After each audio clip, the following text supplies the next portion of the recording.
Alô, meus amigos e meus irmãos, fazendo o que nós temos que fazermos agora, usar as nossas máscaras, inicio a nossa live. Eu quero aqui agradecer essa rica oportunidade de estarmos aqui mais uma vez, fazendo essa live, agradecer a você que está entrando junto conosco aí na nossa live. Deixa eu só tirar o som aqui. Pronto. E dizer a vocês que esse será o nosso canal de informação, levando à população mais conhecimento, como lidar nesse momento tão difícil de pandemia, trazendo profissionais, pessoas que realmente vão saber responder para você como lidar com as situações adversas que nós teremos no dia a dia, mudando totalmente aquela vida cotidiana que nós tínhamos. E nós já tivemos aqui o doutor... Oh, meu Deus, agora deu branco, olha só, estou ficando velho mesmo. Doutor Enio, que esteve aqui junto conosco, infectologista, deu as orientações para pessoas. O Jorge Madaleno falando sobre os R$600 no auxílio. Na última tivemos um pequeno probleminha, que eram os nossos psicólogos que está junto conosco. E hoje, de forma presencial, mantendo a distância como manda, com o nosso álcool gel aqui, que já passamos, nossas máscaras. E eu quero aqui agradecer a você, que está junto conosco, a todas as pessoas. Agradecer o doutor Alexandre, hoje o psicólogo está aqui com a gente, daqui a pouco vai ser o doutor Sebastião, que da última vez quero agradecer aqui, tentamos entrar, mas não deu.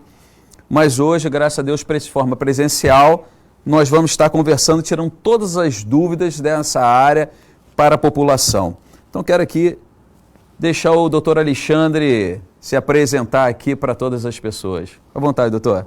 Boa noite, meu nome é Alexandre Pinheiro, sou psicólogo há 31 anos, psicólogo clínico, e há 6 trabalho como perito do Tribunal de Justiça.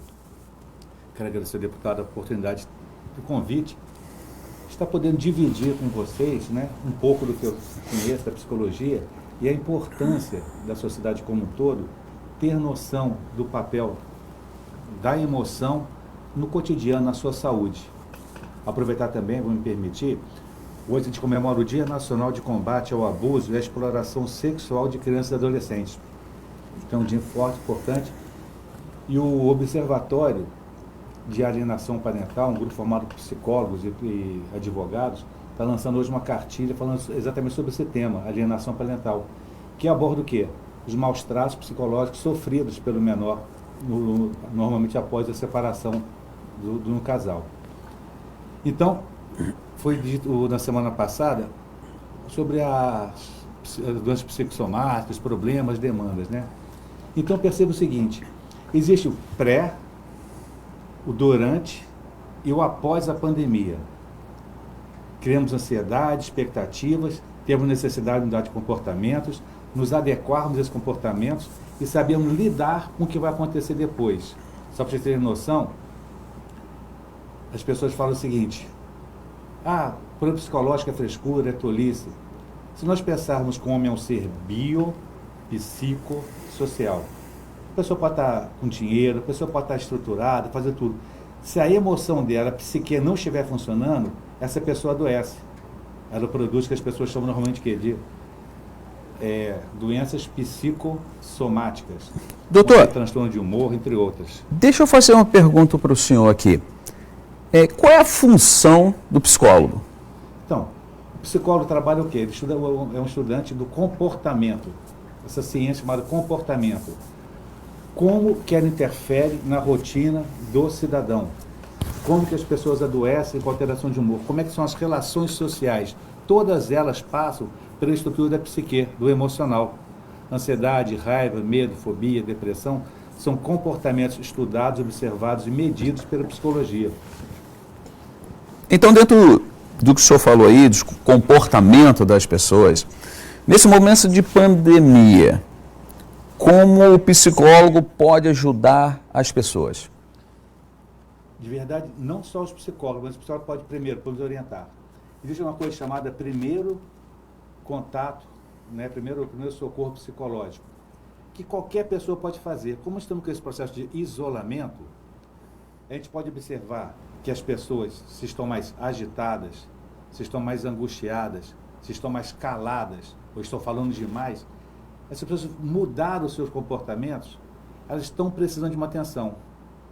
Então, assim, qualquer pessoa que não seja psicólogo pode chegar perto dessa pessoa e começar a, pelo menos, fazer uma audição, ouvir o que está acontecendo, como é que você está, porque isso não é atendimento psicológico, isso não é intervenção psicoterápica, mas é uma forma de que a pessoa, ao falar, ela começa a reduzir a ansiedade, começa a reduzir esse comportamento dela, porque na medida que eu altero minha ansiedade, começo a manifestar medo e tudo mais, eu vou ter outras relações de adoecimento.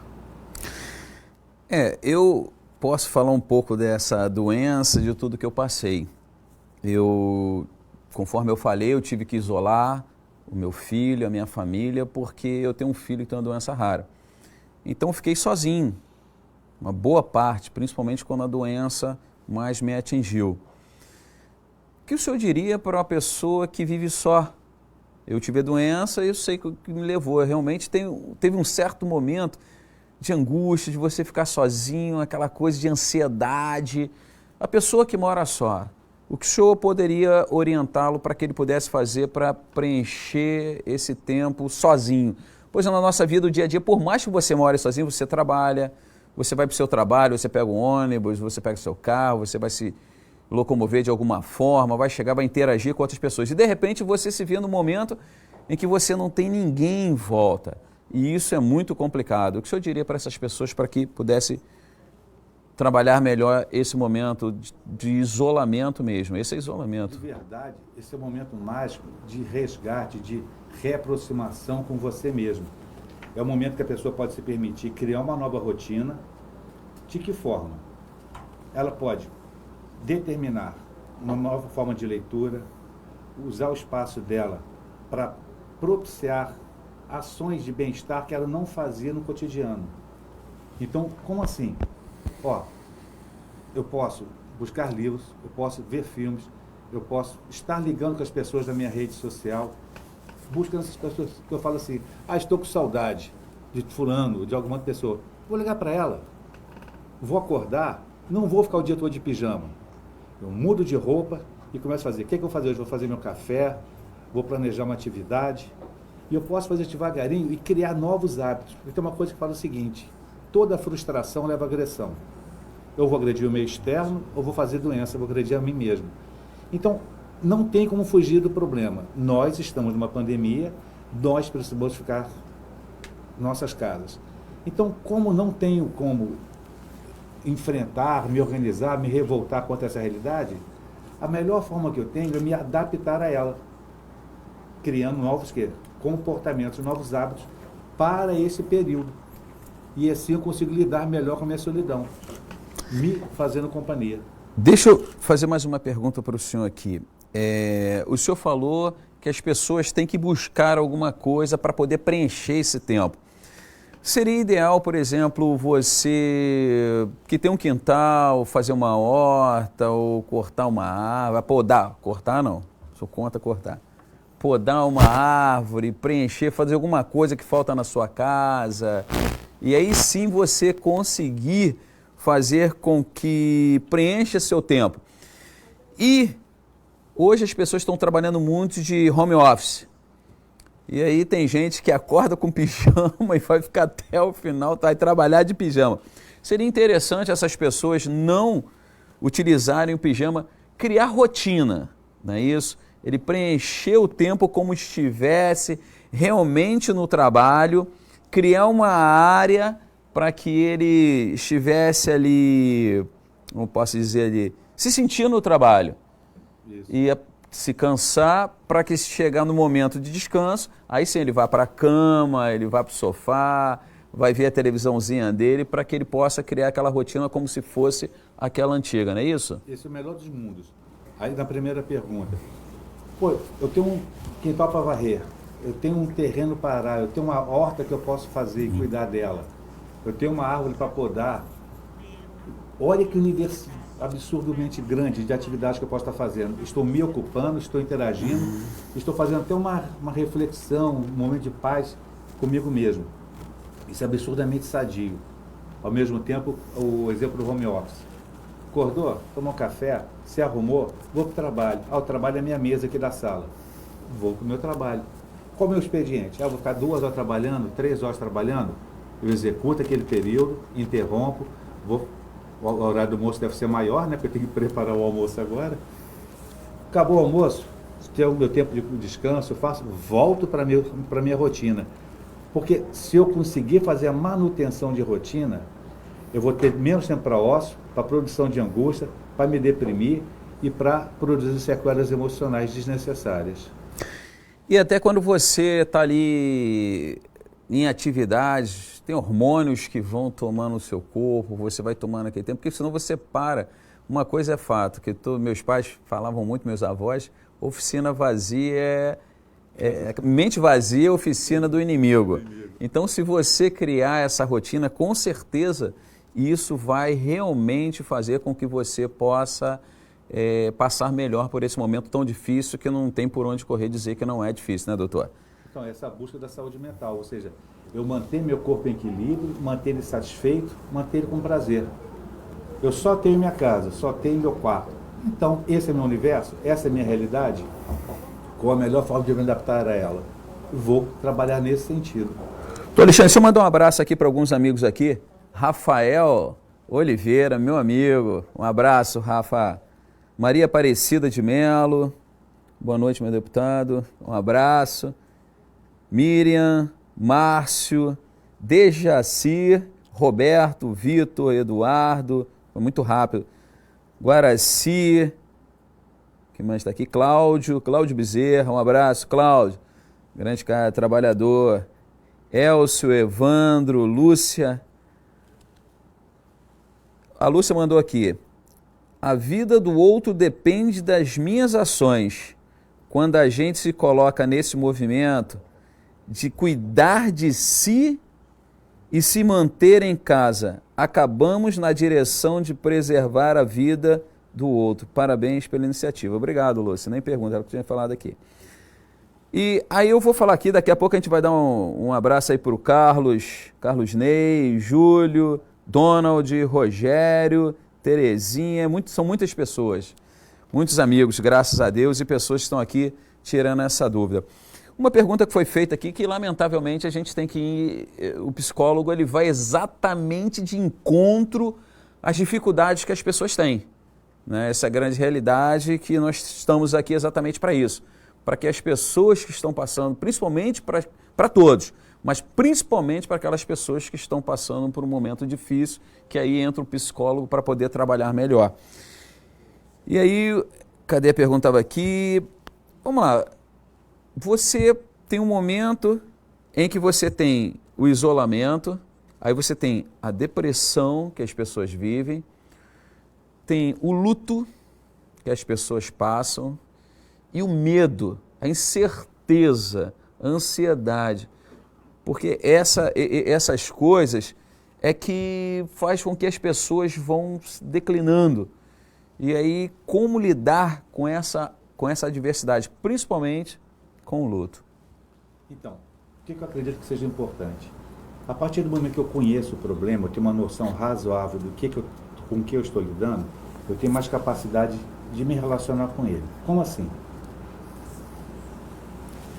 O fato de estarmos passando por uma pandemia gera mudanças de comportamentos que são inerentes, fazem parte da pandemia. Por exemplo, eu posso aumentar minha tristeza, mas eu não estou com depressão. Eu posso ter uma apneia, mas é uma ansiedade, não é um problema cardiológico. Eu preciso entender que muitas coisas que eu vou manifestar nesse período, ele tem começo, meio e fim, ele acaba com a pandemia. Isso não é uma doença. Agora, inevitavelmente, nós temos um medo da morte. Nós estamos lidando com a morte. São mais de 1000 casos já no estado do Rio de Janeiro, não é isso? No Brasil, muito mais que isso. No Brasil são 16 mil mortos? 16 mil e poucos mortos. Então, o que é isso? É um fato, ele é real.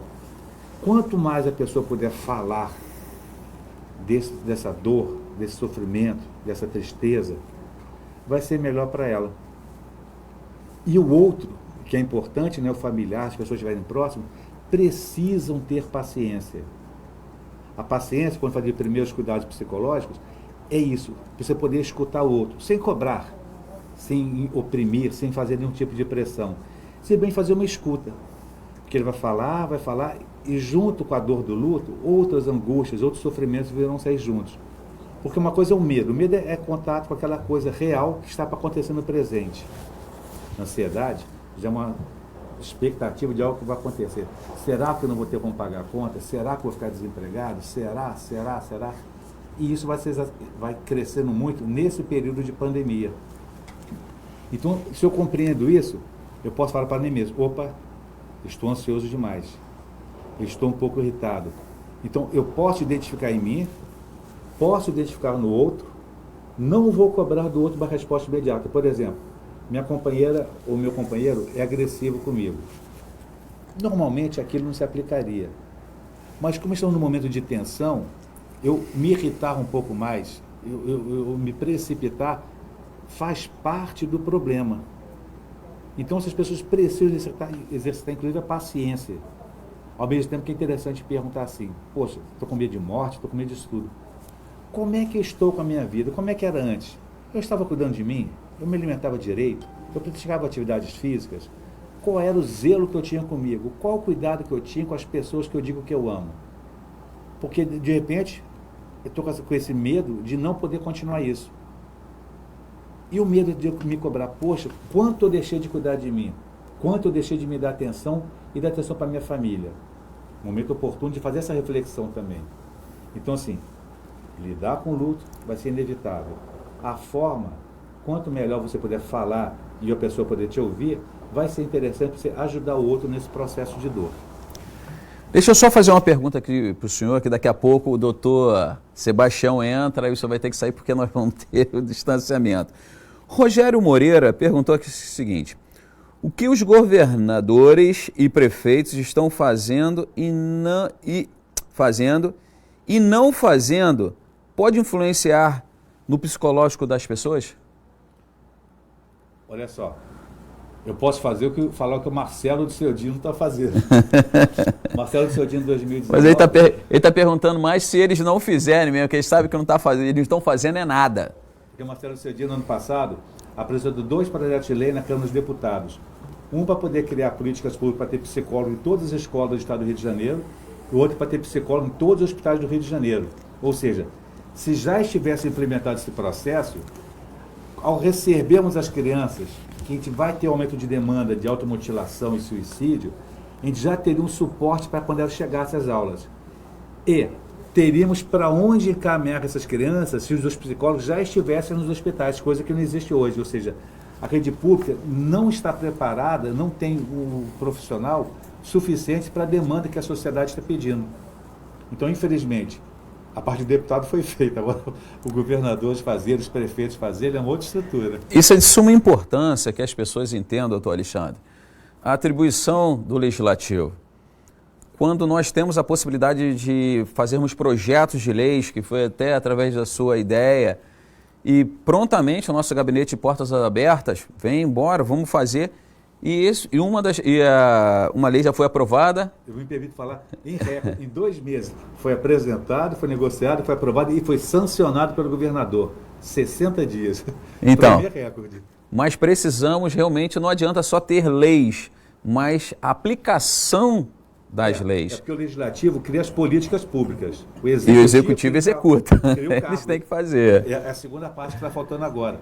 Então, o Estado do Rio de Janeiro tem ferramentas para imediatamente disponibilizar o serviço de psicologia nas escolas e nos hospitais. Cabe agora o governo querer implementar isso, né? A nossa parte nós estamos fazendo. O senhor fez a sua como psicólogo, eu fiz o meu como deputado para implementar essa lei maravilhosa.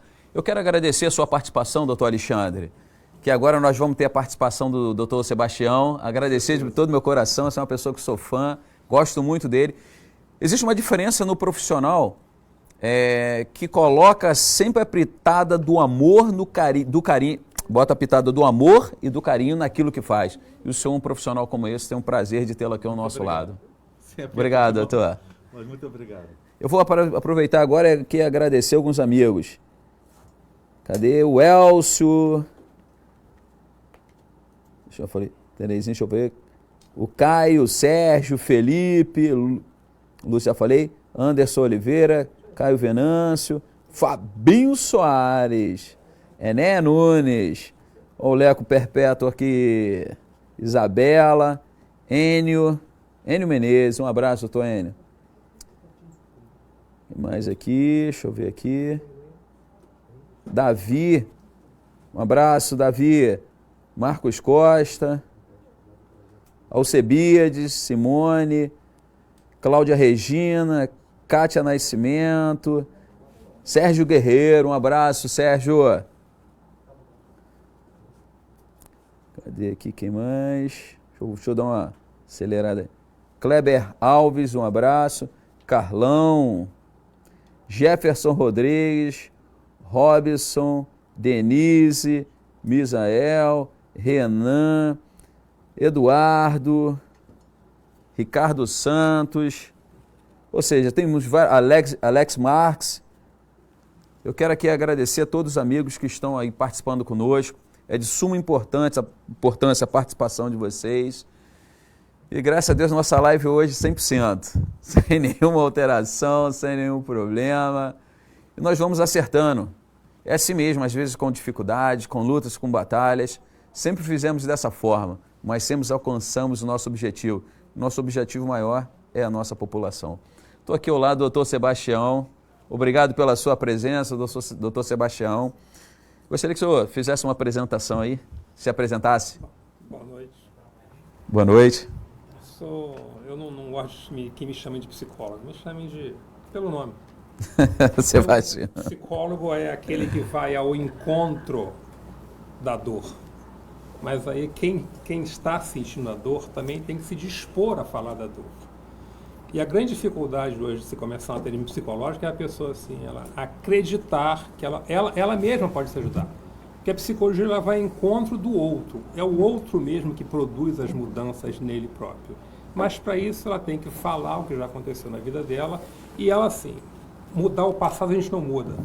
Mas para a pessoa, quando ela revisita o seu passado, ela ressignifica a história dela.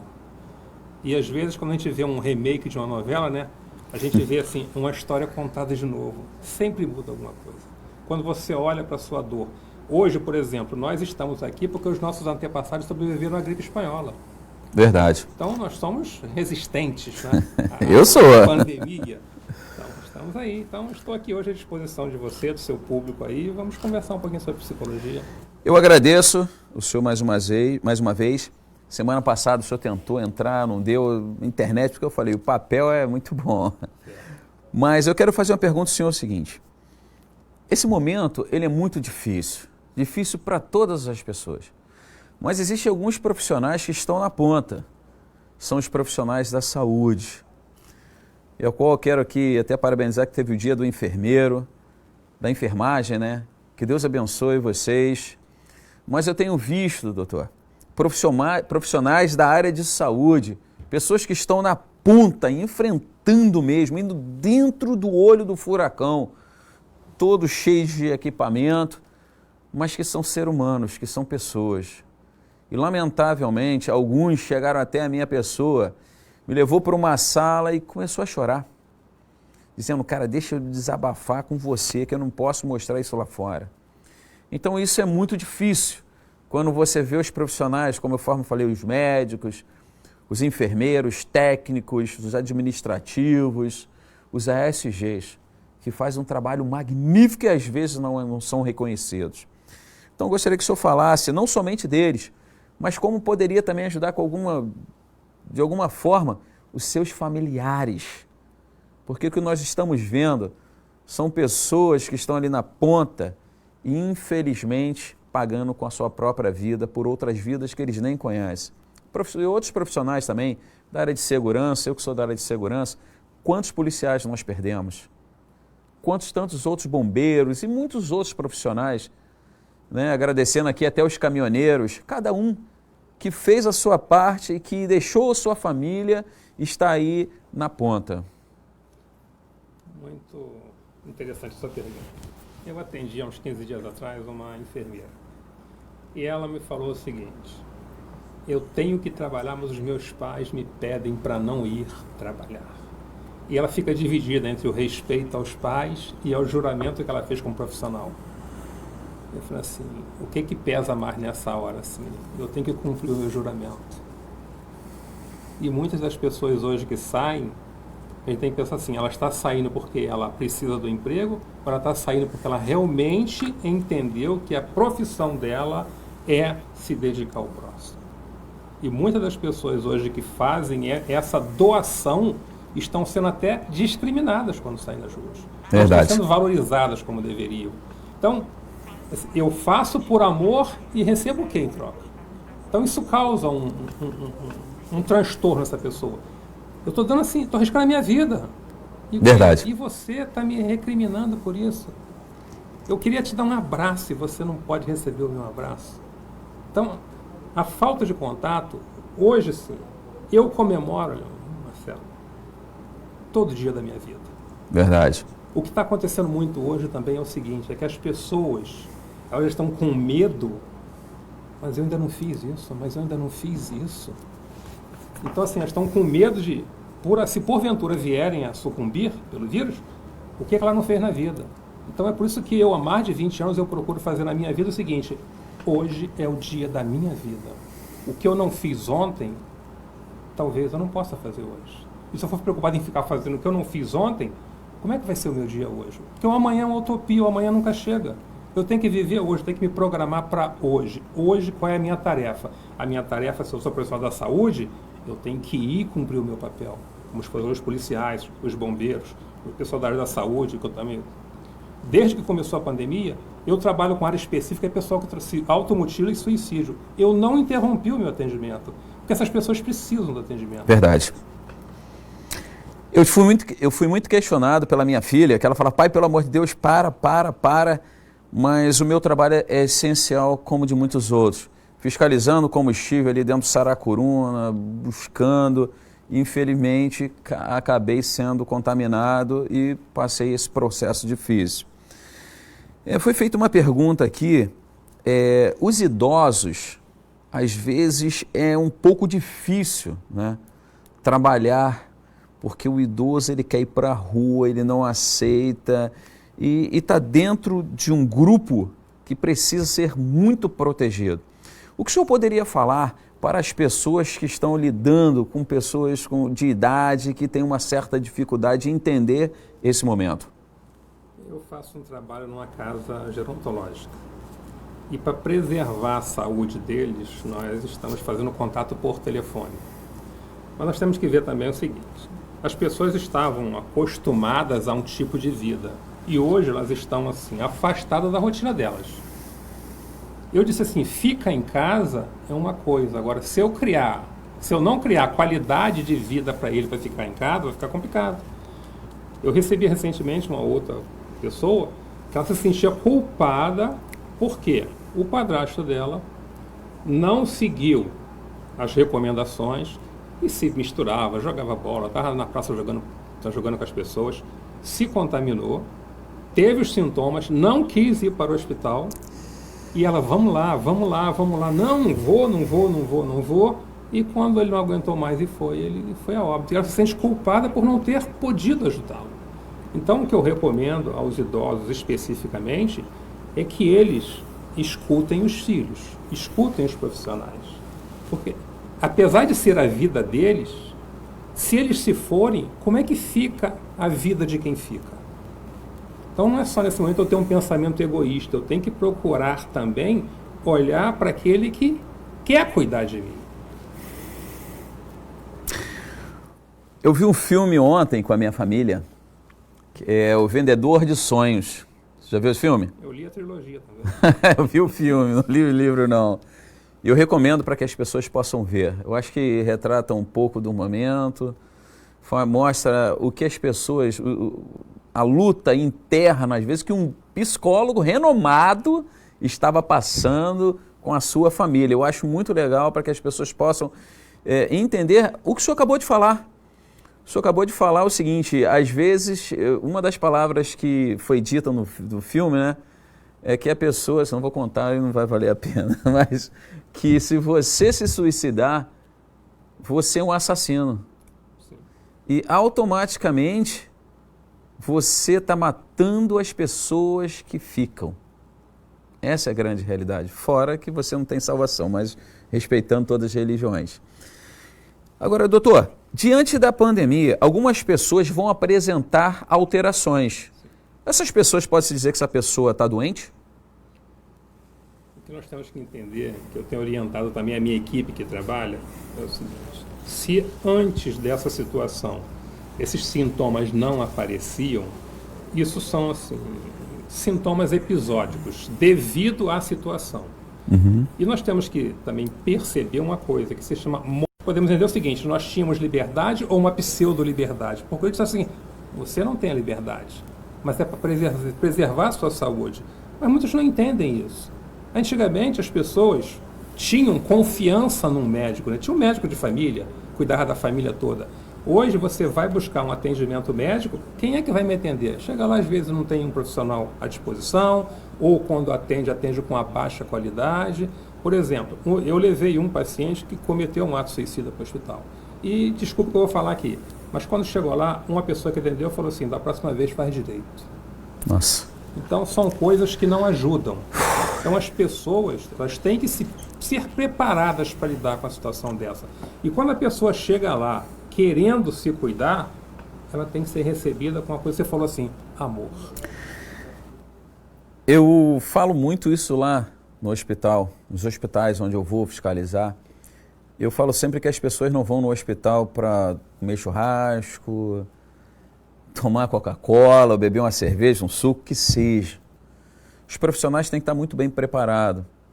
Essa é a grande realidade. É onde, quando nós fizemos o projeto, exatamente para preparar o profissional para que ele possa estar psicologicamente em condições de atender e entender esse momento que a pessoa está passando. Agora, a terapia online, o que o senhor acha disso? Porque esse momento, às vezes, você tem a dificuldade de locomoção. Eu faço terapia online há mais de um ano, tá? Mas com esse boom que teve aí, está uma coisa desastrosa, porque muitas das pessoas não estão preparadas para fazer atendimento online. É verdade. E principalmente, quando você faz um atendimento online, ele tinha algumas características. A pessoa que já era seu paciente, ia para uma viagem, estava em outro estado, em outro país. Mas agora não. Quando você entra no atendimento online, você entra na casa da pessoa. E tem pessoa assim, olha, eu quero conversar com você com áudio, porque eu não quero que você veja a minha casa. Então, é uma invasão de privacidade que antes não existia. Se o profissional não estiver atento a isso, vai ficar complicado. Você falou uma coisa interessante de preparar. Por exemplo, eu tenho um trabalho com a equipe que nós criamos um núcleo de saúde mental que não está ligado a nenhuma instituição de saúde, nenhum órgão. São voluntários que estão lá se preparando, porque lá nós temos um grupo terapêutico para atendimento a suicida. Então as pessoas estão sendo preparadas para ir para outros locais e criarem esses núcleos também. Doutor, é de suma importância nesse momento de isolamento, né, a palavra, a gratidão.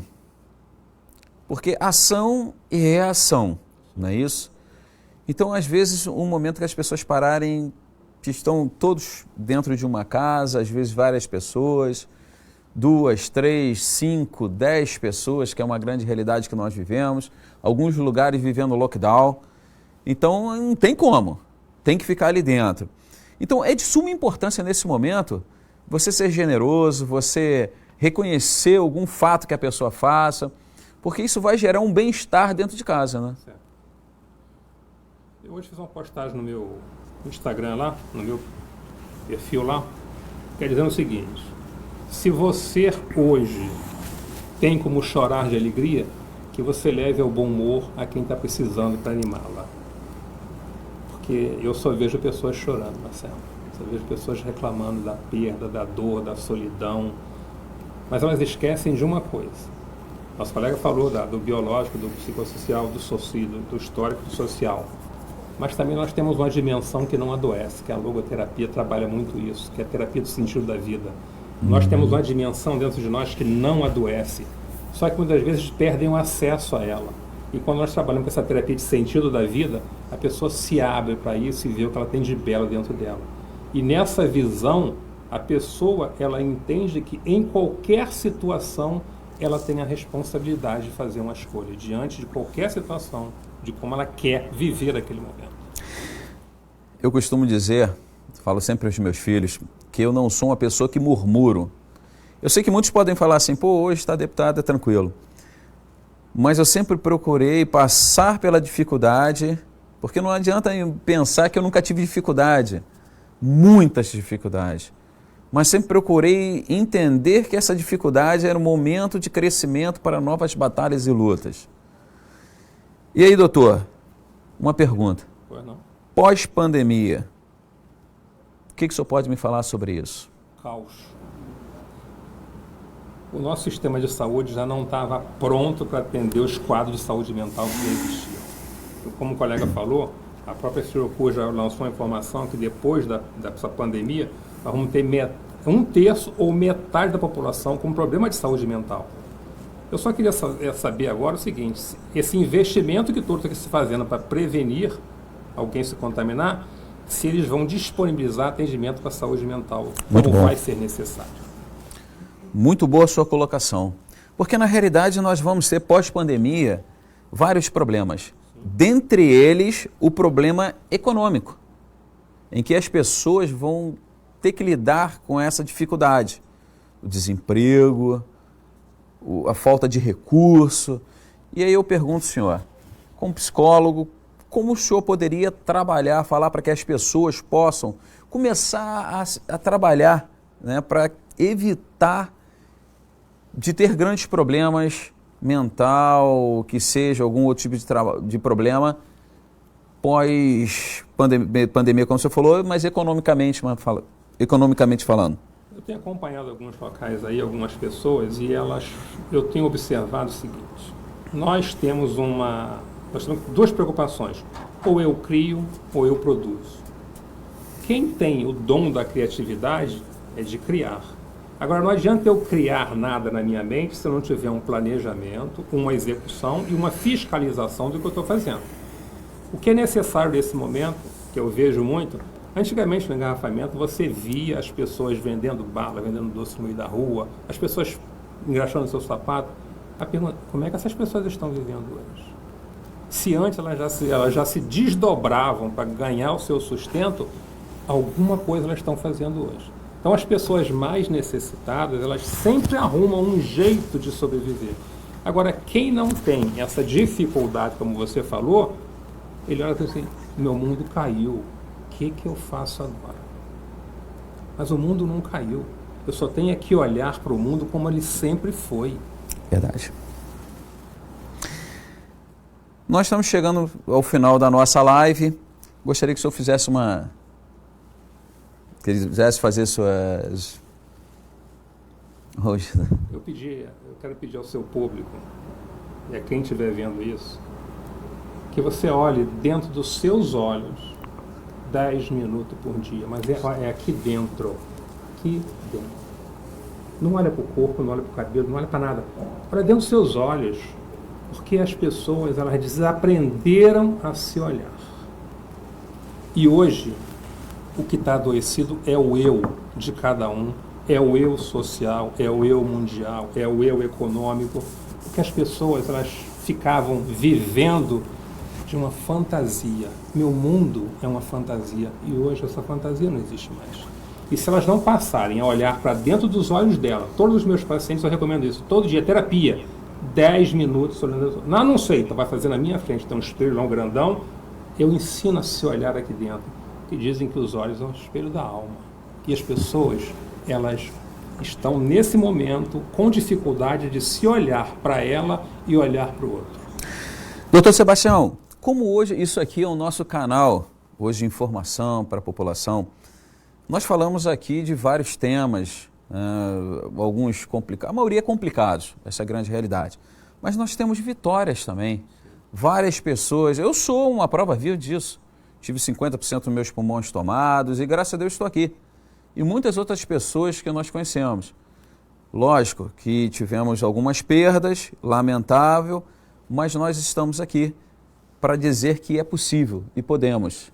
Basta que nós tenhamos os cuidados necessários, né, que precisamos, que nós sabemos quais são, o álcool, lavar as mãos, lógico, o álcool, a máscara, o distanciamento de 1,5 metro, como nós estamos aqui fazendo.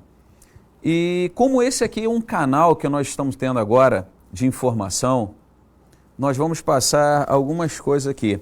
O Brasil tem 245.595 pessoas confirmadas com Covid-19 e mais de 16.370 mortos.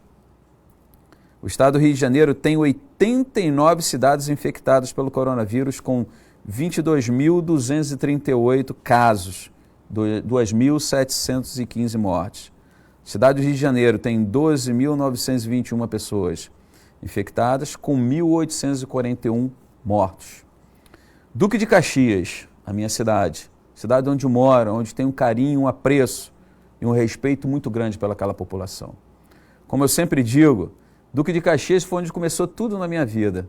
Ali eu entrei para ser funcionário público, no concurso público, apesar de ser do Estado, mas foi ali que eu iniciei.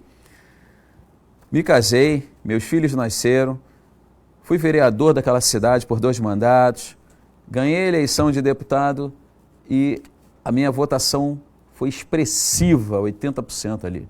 Então, meu carinho, meu respeito a essa cidade que eu tenho um amor muito grande. Mas, lamentavelmente, Duque de Caxias tem 919 casos com 145 mortes. E um dado que me foi, uma informação que me foi dada aqui, a subnotificação, ela é muito grande. Eu sou um exemplo. Se você for olhar, eu não estou constando como alguém que teve essa doença. Por quê? Aí eu vou explicar. Eu fiz todo o meu tratamento no Saracuruna, porque na realidade fiz o ATC e o SWABs, foi o exame, não deu positivo. Só posteriormente que eu fiz, mas já estava bem melhor, já não sentia mais nada, que aí deu positivo. Foi até um questionamento que eu fiz ao secretário de saúde, perguntando a ele se os laboratórios particulares informavam ao Estado, ao Ministério da Saúde, e ele não soube me responder. Falou que ia me dar resposta, mas estou esperando até hoje. Então, lamentavelmente, nós temos uma cidade onde a quantidade de pessoas que estão sendo infectadas, onde não tem nenhuma ação do poder público. Nós temos aqui São Gonçalo, que tem mais de 1 milhão, a população muito maior, tem 95 mortes. E uma cidade que não tem a mínima estrutura como tem Duque de Caxias. E é por isso que hoje eu estou aqui convidando vocês para a nossa próxima live, que será segunda-feira, às 19 horas. E nós vamos estar falando exatamente do Duque de Caxias. Eu gostaria muito que vocês participassem e estivessem trazendo informações para a gente através desse nosso canal, que é o nosso Facebook, colocando lá como está o seu bairro. Vamos falar de todos os bairros. Vamos começar do 4º distrito, que é Xerém. Vamos falar, eu não posso esquecer de novo aqui não, eu tô morto. Vamos falar do 3º distrito, do 2º distrito, que é onde eu moro, do 1º. É uma cidade muito grande e nós vamos estar falando de todos os bairros. Eu falei de Xerém, iniciando lá, e nós temos, são muitos bairros.